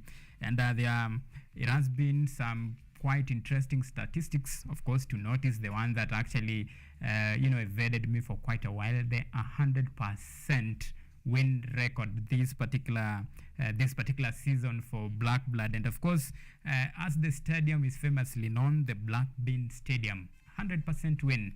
That is quite interesting. And of course, later on, he spoke with the Mean Machine head coach just to give us a few highlights of today's match and actually what he expects. And the coach touched on a few challenges that some teams, not only university teams, that has been facing. And of course, one of them was the pretty obvious, the lack of goodwill from sports stakeholders. And of course, he hopes that in the near future some things like that will be changed. And because now he is in charge of one of the most decorated and successful team as far as university rugby teams is concerned, or rather are concerned, that is the Mean Machine from University of Nairobi, 3-time champions. Right, and just to remind you, to give you a quick reminder of our question of the day, which we asked you earlier on. Do you think actually your team fared on pretty well on this particular January transfer market? Do you think your team fared on pretty well on this particular January transfer market? Keep on sending your thoughts and comment on all of our social media platform. Remember, you can reach out on Facebook at KUTV Kenya. That is, and on Twitter at KUTV_Kenya. Remember, this particular question will be forming the basis of our topic of discussion today, where we'll be talking about the transfer market, and in particular this January transfer market. Of course, there is some very interesting statistics to take a look at, and of course, there is some teams that have really break the bank. And to be precise, not to brag, of course, but some teams in England have really, marshaled up their support just in a bid to make sure they put themselves in an advantage position, either to clinch the title or to be somewhere close to play the next Champions League. And of course, in studio to help me actually down for you in a manner that you can understand is my one and only Lincoln, of course, Chege. Thank you so much for making time. It has been quite a while. How have you been? I've been good. Of course, the last time we met was during the World Cup, and I think you predicted quite well that Argentina would carry the prestigious trophy, and yeah, I've been good. Well, I'm the great predictor, and just like I said, Manchester United will struggle this season. I think maybe time will prove me right in the near future. And of course, there is some quite very interesting, things that have really happened as far as transfer market is concerned. It has been crazy. It has been crazy transfer, especially January. We are not used to this thing. What is your analysis of this particular transfer market, and how do you look into it? I would say it has stand out in terms of the spending, and obviously when we talk about the January transfer window, especially in the English Premier League, one team that obviously comes into our thoughts is Chelsea, because they have really committed into their squad. Given the situation right now, they are 10th, and of course they are not used to it. They are quite far from European football places, and when you talk about European football, they wouldn't be satisfied with Conference League or Europa League. So obviously we are talking about the Champions League. So I think from the owner's point of view, that is Todd Bowley, that is the best thing that he would have done. But again, we are also talking about the financial fair play. All right. I've had some managers, including Jurgen Klopp, complaining about how this kind of business is being run. But from a Chelsea fan or Chelsea point of view, it was the best thing to do. All right. Yeah, indeed, it was the best thing to do. And Chelsea have really spent quite a lot in this particular summer. And one thing in particular that is really quite interesting to take a look at is the number of the signing and the number of, the duration of the contract. Remember, a player like Mudryk signed a contract of 8.5 years. That is quite long one. And there is some, rumors around it when it comes in regard to financial fair play. But when you look at these signings, do you think that, the 6 players that were bought in during the January transfer market in this particular Chelsea squad, do you think they will live up to the expectation? Yeah, I have already seen it from Benoit Badiashile. He has been impressive, and it's obviously very disappointing seeing him not being included in the Champions League squad. So for a player like him, I think he has already shown some shades of good performances. For others like Mudryk, they are still young. Enzo Fernandez, so young. I saw his cameo yesterday, and he was absolutely, he registered some very good performances. For the short-term transfers, for example, your Felix, for him it's sort of about hitting the ground running. He had a very good game in his on his debut, but unfortunately got a red card. But for him, it's all about what he can do at this very moment to help Chelsea, of course, maybe get to the Champions League places. otherwise for the rest, I think it's good business, and yeah, we give them the benefit of doubt at the moment. As a Manchester United fan, are you worried? Because look at the quality players that Chelsea are bringing in, and you know it is for long-term prospect, for future. Are you worried? I'm not worried, but I'm disappointed, obviously. I would like to see my club doing the same kind of business. But I understand you are under a new ownership, and of course, the owner has to show some commitment. Comparing your Chelsea business and what Manchester United were able to do in this transfer window, you can obviously see the one that is showing more commitment and maybe for the short-term goals at the end of the season. For Manchester United, I think I would say there is some neglect to the manager, because you are already in 4 competitions: Carabao Cup final, you are in the FA Cup 5th round, Premier League, you have the Europa League to play, but you don't have the kind of squad depth that maybe every other team that is in these competitions would be having or will be looking to have. So what are Manchester United lacking? Which area do you think you're weak? Because when you look at defense, you already have some quality players. Talk less of your attack. You have the likes of Casemiro, whom you brought during the summer, and he's really performing. Which area do you think you're really weak on? Obviously, when we talk about Casemiro, you saw what happened when he missed the game against Arsenal. We were not able to control the game for long periods. So it's not about the starting 11, it's the overall.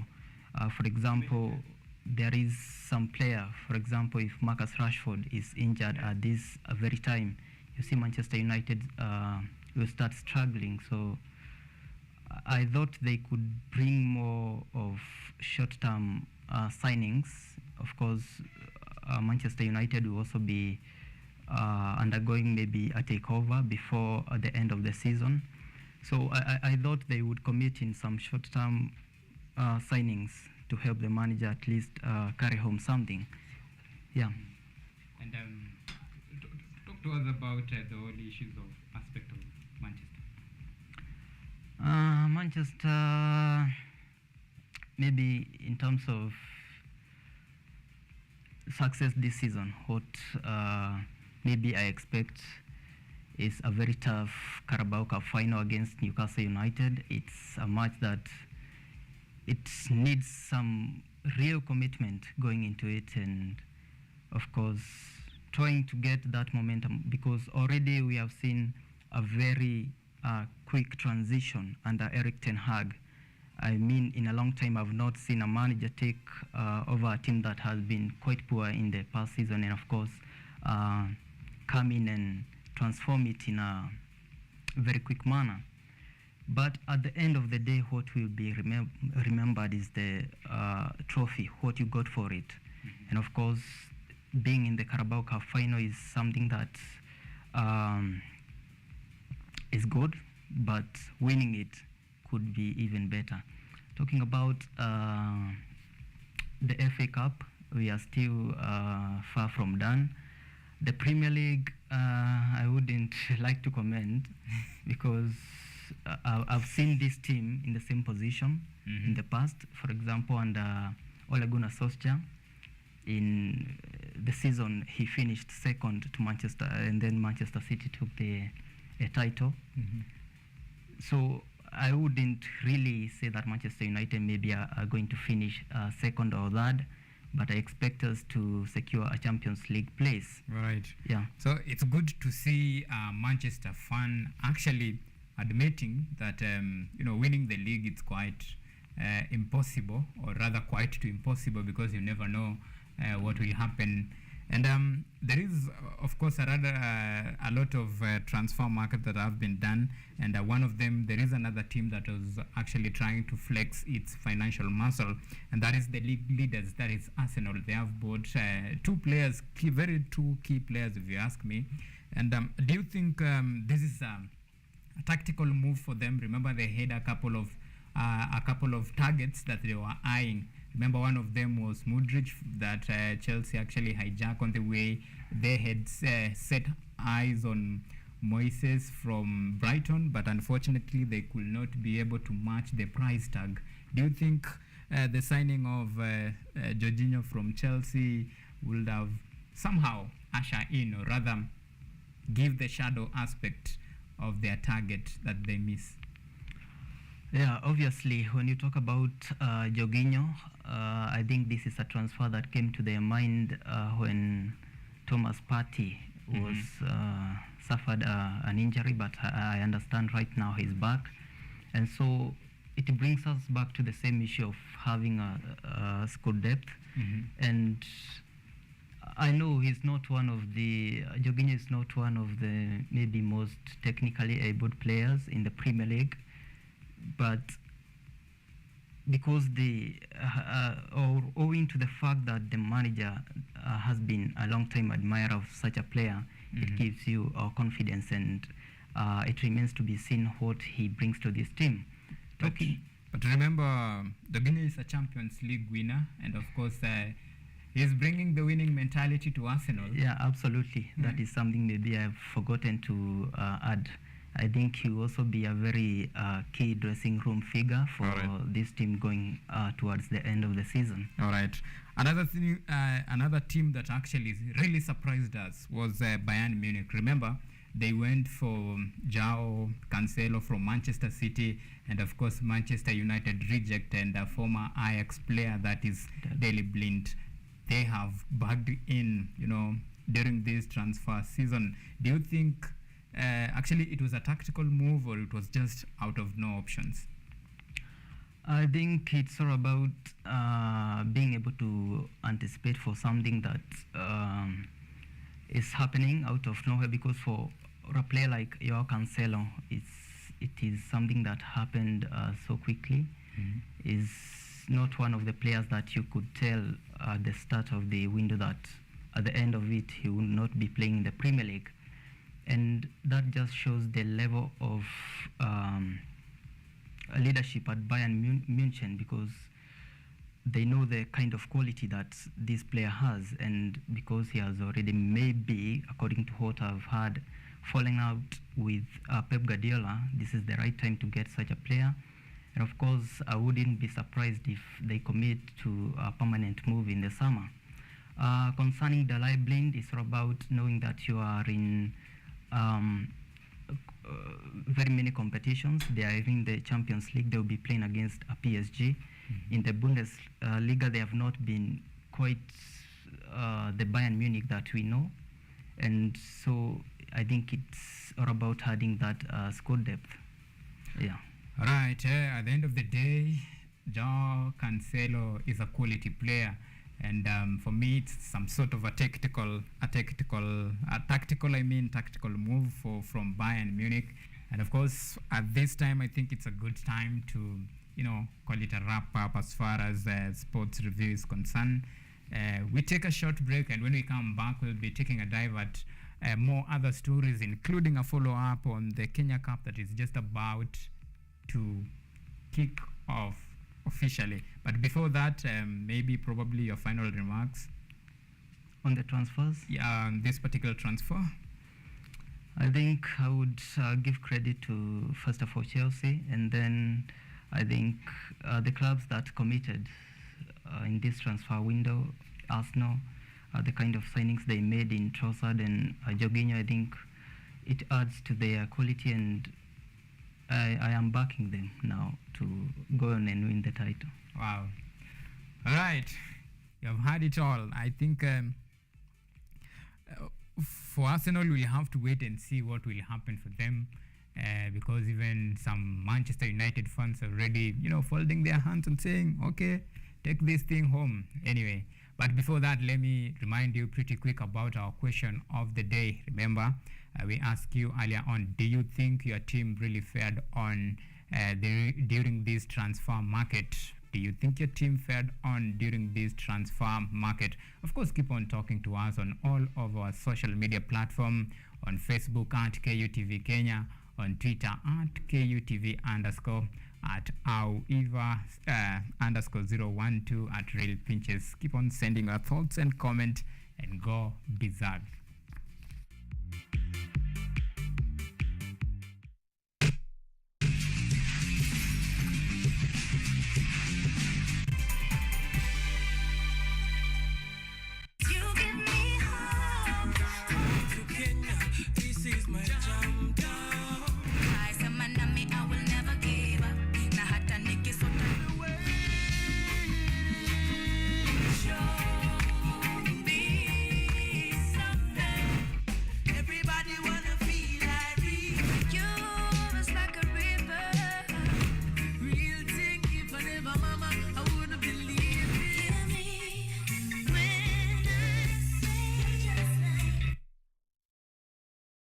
ZACAM is an individual or a group of men and women who believe in research and innovation, and especially in the medical field, where especially we are dealing in orthopedic care.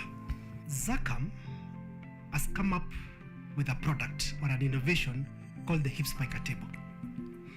So this hip spiker table we came up here in locally, and we are producing it here in our workshop. We've also come up with another innovation called the fracture chair table. This one is normally used for fractures, especially for adults.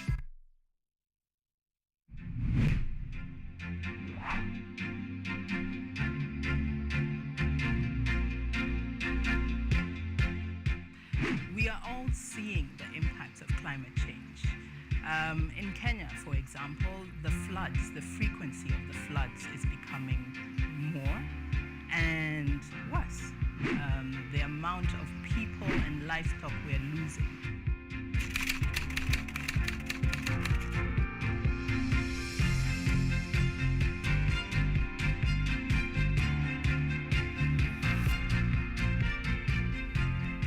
The level we need to go is a level where the normal mwananchi and also the government stakeholders can uptake these solutions. Those small acts multiplied by millions of us will help make a difference in the world at the end of the day. It's just a slight behavior change that we need, and you'll find that it serves us a bit more than you put in, and that's the goal. We want to live a better world than we found, because at the rate we are going, it's dire. We will secure the planet for future generations.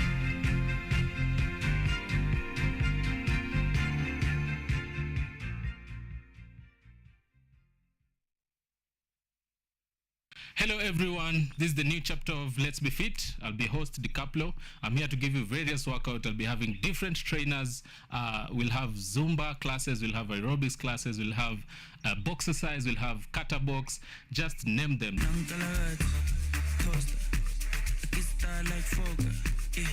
Pull up in a beam, too much, too clean, young taller. Don't foster, serious and other. A big time player. Trip too big and ganja. I went flexer, Tina said gym, The show comes every Thursday from 6:30 a.m. to 7 a.m. Keep it locked, make sure we keep fit, and that's it from me to you. Let's be fit. I went flexer, Tina said gym, too hot like a heater. My neck done froze like winter. Don't bet it on liquor, Shay's told me picture.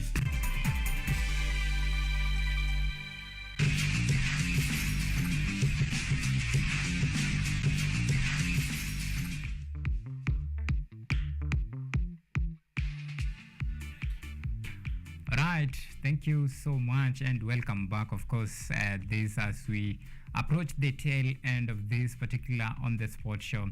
Remember, we have been bringing you some few highlights concerning the sports activities that are happening, including the Kenya Premier League fixtures, the Kenya Cup, and of course we'll be diving direct to our sports report on the ground there just to give us some few analysis before the actual match begins, and that particular match will be taking place at exactly 4 p.m.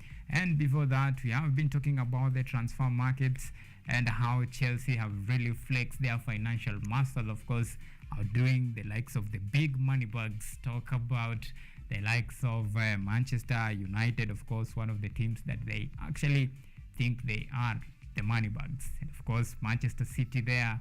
And it's quite a joyous moment as a Chelsea fan to see what is actually happening. For me personally, blue is always the color. Anyway, apart from that, of course, there is a couple of fixtures that is in the Kenya Premier League. Remember, the first match was between Mathare United and Kakamega. Mathare United, I beg your pardon, and KCB.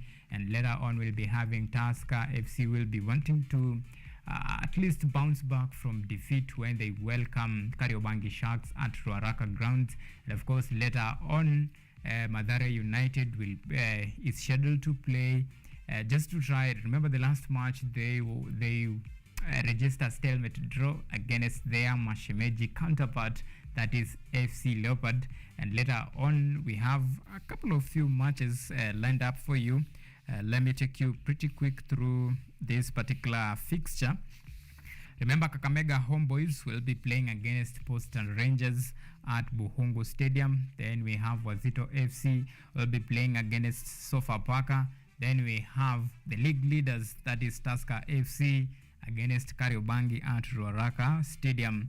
Then Gor Mahia will entertain Nairobi City Stars. Remember, Gor Mahia are really trying to stake their claim, and the season is kind of good to them. Then on Sunday, we have 3 matches lined up for you. Vihiga Bullets versus Ulinzi Stars.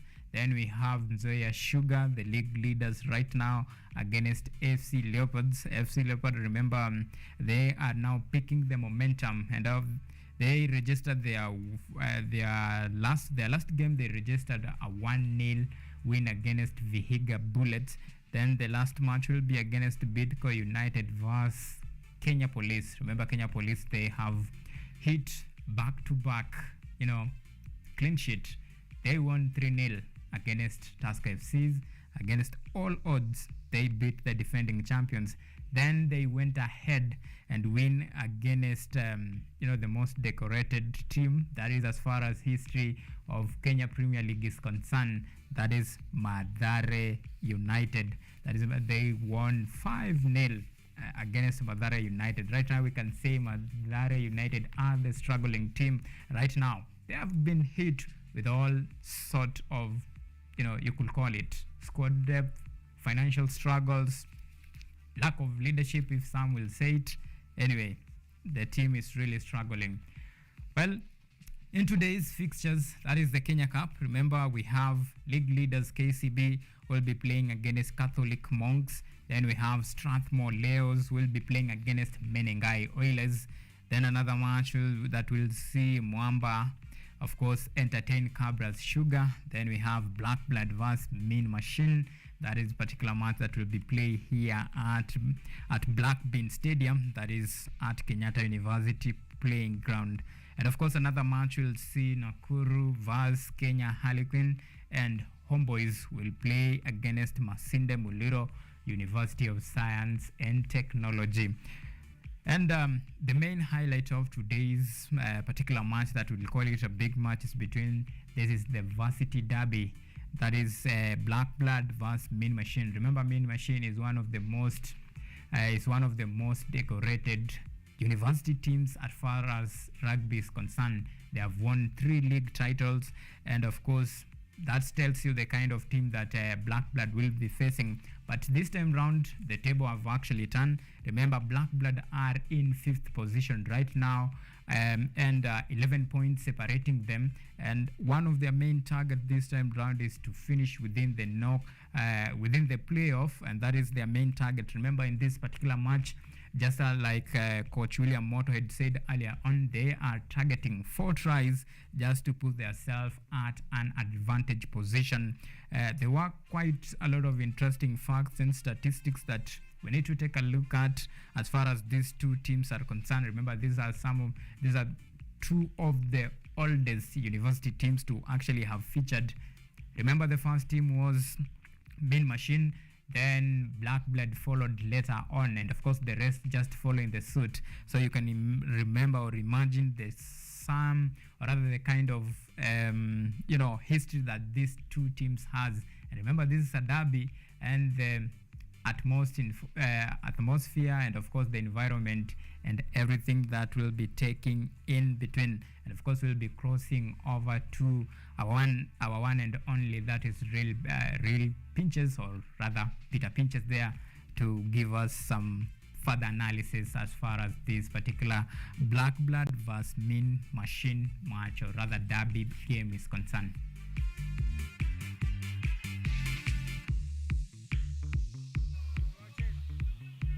Bas, fantastic. Yani tunahakikisha leo tunakupa kauli za washikadau wote kutoka kwa kocha, wachezaji na mashabiki ambao kweli ndio wanafanya kitu kinakuwa na hadhi na kinakuwa na utamu wa aina yake. Hawa ndio wanaongeza mahanjam kwenye mechi kama hii. Wanasema kachumbari square ya nyanya tu ichanganywe na vitunguu, dania ikae vizuri. Niko na shabiki mmoja sugu sana wa Black Blood huyu. Kama unatazama unakuja kutazama mechi za Black Blood, huwezi kosa kusikiza kumuona, na ukosa kumuona huwezi kosa kusikia kelele zake. Hebu jitambulishe kwanza kwa watu ambao ndio mara ya kwanza wanakutazama kwenye runinga. Shukran kabisa. Kwa majina ni Gary Lineka, shabiki mkuu wa Black Blood family. Yeah. Kulingana na hilo jina inamaanisha pia, sitaki kusema timu ambayo una support huko kwenye EPL, lakini nadhani kama inaendana na jina ni Manchester United, si Man City sasa. Naona mpaka kwenye nembo unaangalia tu hadi umepiga label kila kitu Black Blood family, na unaandika mpaka jina. Black Blood inamaanisha nini kwako? Kiukubwa kwangu Black Blood ni familia na ni ndugu zangu.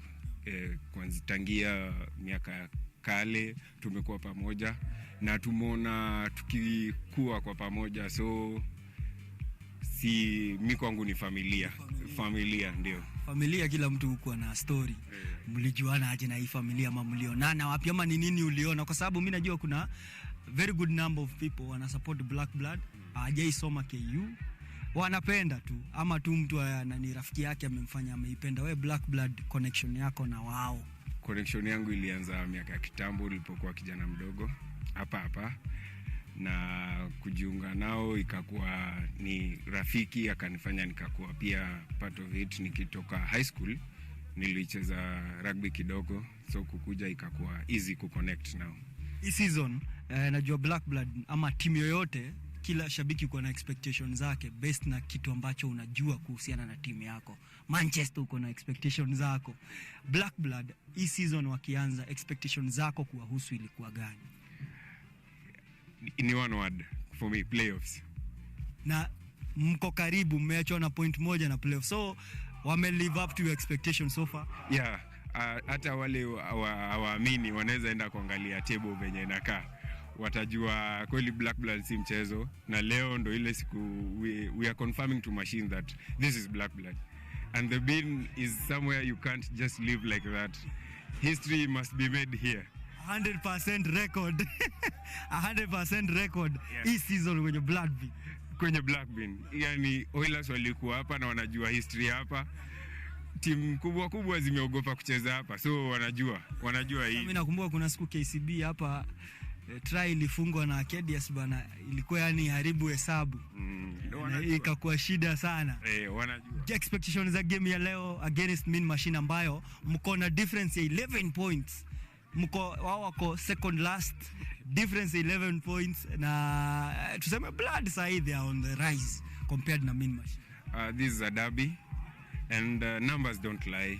To me numbers don't lie. Unaweza angalia table, mimi nataka hiyo bonus tuipate and then to work on the next game.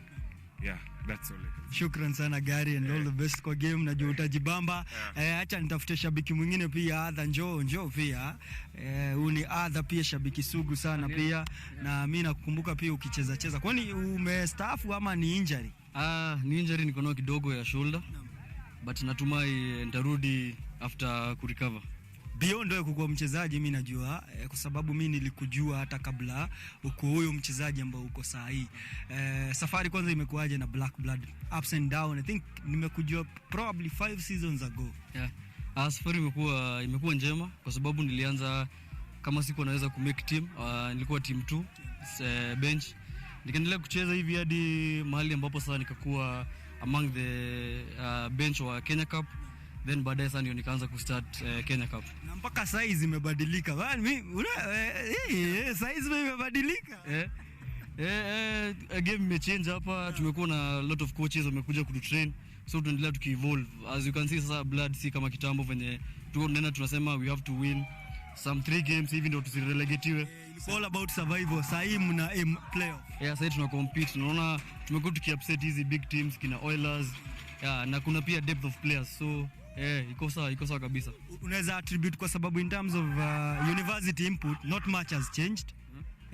Spase in terms of university input, si ati kwamba kuna pesa zimeongezwa ama kuna sponsor amekuja. Unaweza sema nini ambayo imefanya Black Blood ikakuwa whole different team than probably 5 seasons 4 seasons ago?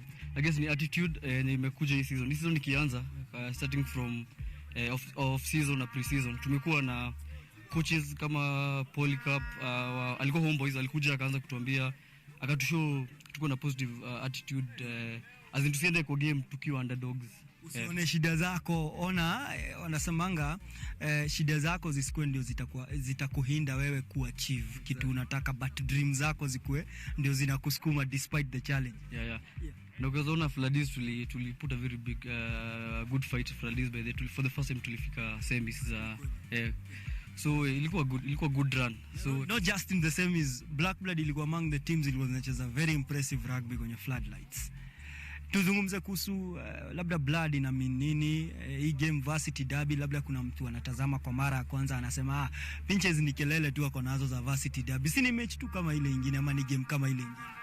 Hii ni derby by the way because machine the last time tulipatananga na wao walitupiga huko kwao, ilikuwa 2018. Yeah, and we had a red card. Walikuwa na red card na tulikuwa walitupiga tu by the way. So fact mlifunga try moja. Yeah, it was a very tough game by the way. Tulikuwa kwao na iko rahisi for teams ikikuja hapa ground yetu, na hiyo inajulikananga. So we're very sure hapa we're going to put a good fight, na I'm very sure boys watatoa 5 points hapa, lazima watawin na bonus try. Nyuma yetu ni the main team wana try kupiga warm up. I think if my cameraman tu atapan baadaye, the team hapo wanapiga warm up ndio wanaanza their warm up. Wewe ndio unajua uko close to the team, mood iko aje before, not just before a game, hii season mood ya wachezaji iko aje? I guess mood imekuwa tu fit, as in boys wamekuwa tu wakiput shift, as in nimesema tu attitude ilianza kuchange. Watu sasa hivi wana ku compete, see about worrying about relegation. Hiyo tuliacha kwa kitambo, as you can see from last season na hizo ni 2019 guess tulikuwa number 8, hiyo nyingine tukatoka number 6.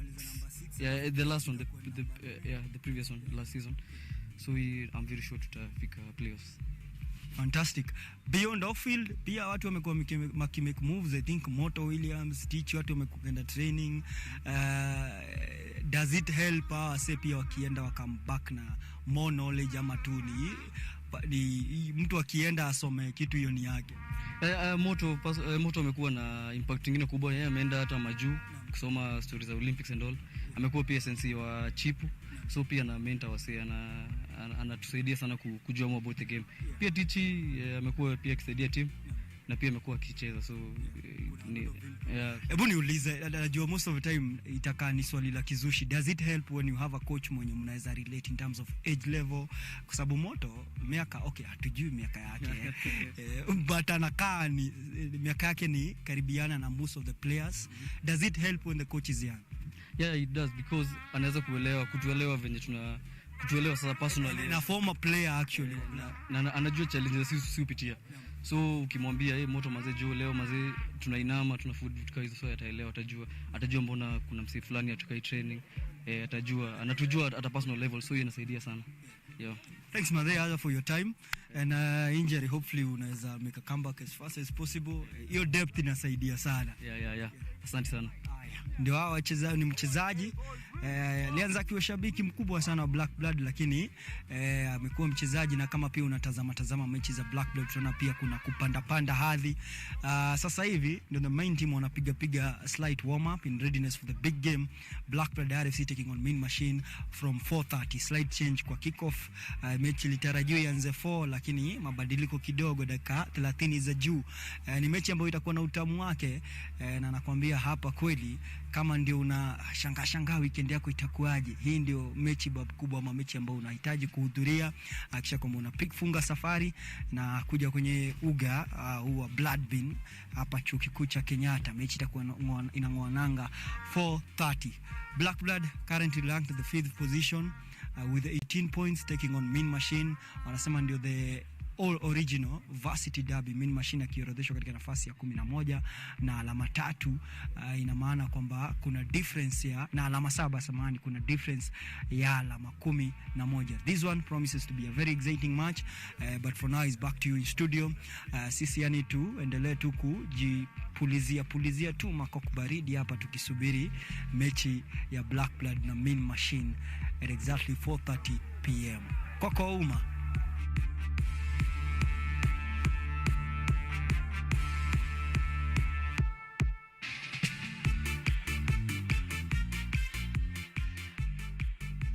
Right, thank you so much, really Pinches, for this particular analysis and of course in-depth insight about what to expect. And of course you understand there has been some few changes regarding to the kickoff of that particular match, but all in all the match will be played today, the real varsity derby. That is a clash between Black Blood and of course Mean Machine from University of Nairobi. And of course a few matches had been lined up for you in the Kenya Cup that will be played. Remember earlier on we had just indicated to you that KCB, who are the league leaders by the way, will be playing against Catholic Monks. Then later on Strathmore Leos will be playing against Menengai Oilers. Then Mwamba will brush shoulders against Cabras Sugar. Then we have Nakuru vs Kenya Harlequin.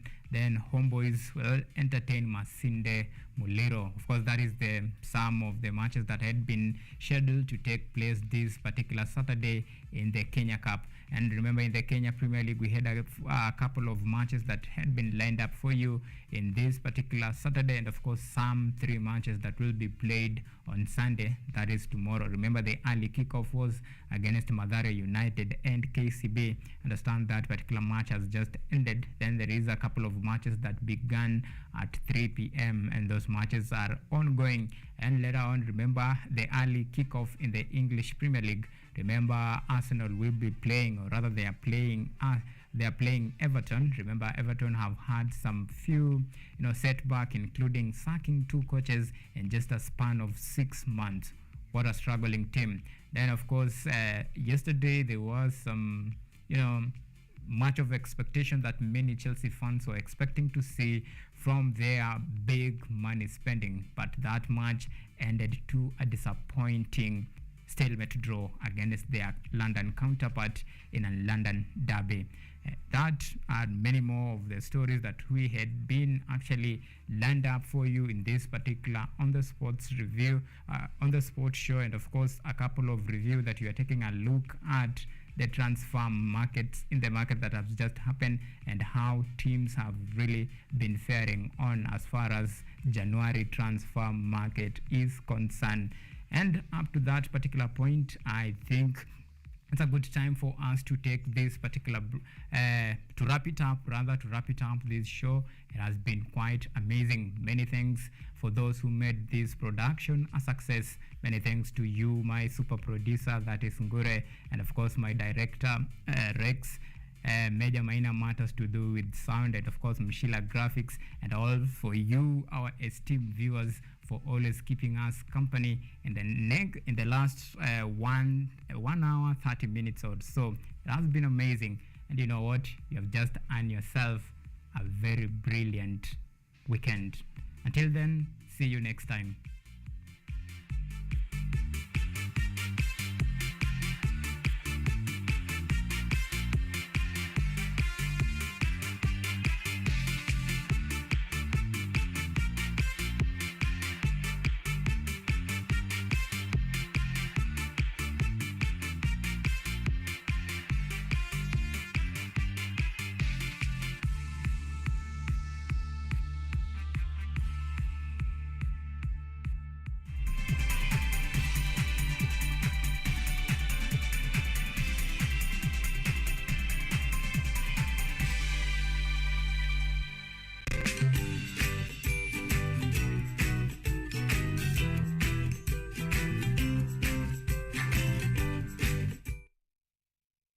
Fera Beauty and Fashion College is focused on being the leading technical and vocational training institute in the region. Our team possesses in-depth knowledge and extensive experience in the industry, offering thorough training in cosmetology, hairdressing, interior design, creative arts, training of trainers, nail technology, and fashion design, with branches in Nairobi, Thika, Meru, Eldoret, and now in Mombasa. Our courses ensure that learners are completely equipped with knowledge, competency, and employability skills.